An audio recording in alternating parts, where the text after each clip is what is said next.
Muito bem, amigo internauta, aí com os lances desse primeiro tempo, placar de 0 pro time do São Paulo, 0 também pro time do Penapolense. Vou falar aqui um recado da Roseli Bueno, mas antes vamos curtir esse jingle. Objetos e memórias não vão deixar te esquecer. Objetos e memórias pra sempre vão estar com você. Pois é, Roseli Bueno apresenta Objetos e Memórias. A Roseli sempre com uma boa programação. Ó, você que gosta de teatro, vai começar o segundo tempo aqui no estádio do Morumbi, vai dar tempo.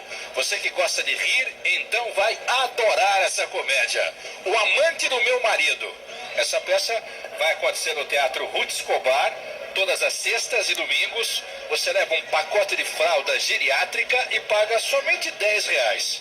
Imagine você, um aposentado que decide ser ator e faz um teste pelo telefone num papel de um homossexual.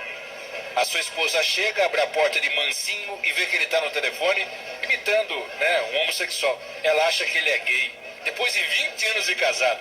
Puxa, deve ser uma história muito legal, né? Ruth Escobar, O Amante do Meu Marido. O elenco: Miriam Lins, Milton Levi, Adelita Dercente e Pierre, Além, é claro, de outros que integram o Pierre Bittencourt.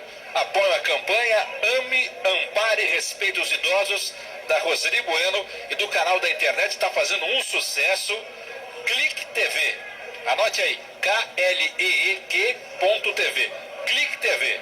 É um elenco especial e eu tenho certeza que você vai gostar, vai dar muita risada. Eu quero ver se eu vou ter oportunidade de ir, Roseli, não só para ver você e meu amigo Ed, e ver também essa peça, O Amante do Meu Marido, no Ruth Escobar.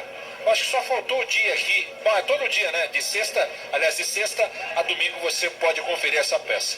Vai começar o segundo tempo. Eu daqui a copiar isso aqui e vou postar na minha rede social. Tá copiando, olha como é fácil. Aqui a gente faz tudo sozinho, meu. Pensa o quê? Ó, tô colando aqui esse texto que a Roseli me passou e tô postando aqui na minha página do Face para você dar uma navegada e também se interessar pela peça. Clique lá, Clique TV, tem mais detalhes, com certeza deve ter um vídeo lá que a Roseli preparou com Ed Dana. São 7 anos de sucesso essa peça, 500 mil espectadores. E se você quiser, faz o seguinte, ó, cola aqui na minha página, deixa a sua mensagem, que a Roseli está me dando aqui 10 ingressos, para você faturar e dar um pulo lá para ver essa peça. Todas as sextas, sábados e domingos. Então vai ser muito legal. Vai começar o segundo tempo aqui no estádio do Morumbi. Eu vou estar divulgando nas nossas transmissões esportivas aqui pela Rede FPI, a primeira rede de rádios pela internet. Muito bom!